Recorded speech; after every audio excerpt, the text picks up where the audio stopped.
place is deserted. Where is everyone, Seren? The Fable saga gets a new lease on life with Fable the Journey. This Kinect exclusive title takes away the role-playing elements of the core games, but keeps the mysticism and the settings of the fantasy world of Albion. Instead of an RPG full of choices, you get an on-rail experience. The formula starts off terribly and eventually stabilizes, but overall, it's a highly uneven experience. The game takes place 50 years after the events of Fable 3.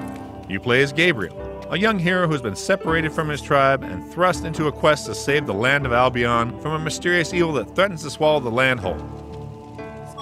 The bond between Gabriel and Seren, his trusty horse, is rather understated. Throughout Fable the Journey, you drive Seren for several hours.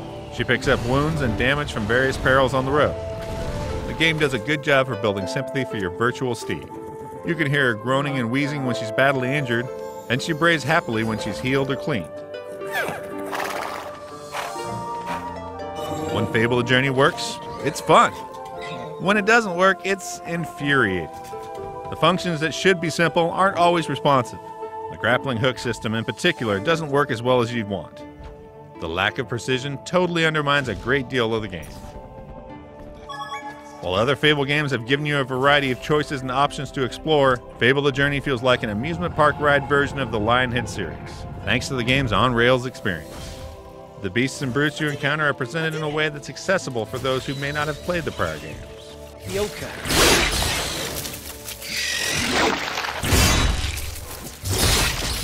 The gameplay in Fable the Journey feels one note. The game introduces new gestures, such as pulling a crank to ignite a lamp, but most of the time you'll be steering Seren to collect orbs for upgrades, using your grab to toss enemies, and firing projectiles. It's tedious, and not charming enough to keep you engaged. Because of the quirks of the game, it's tough to get a hang of what Fable the Journey wants you to do.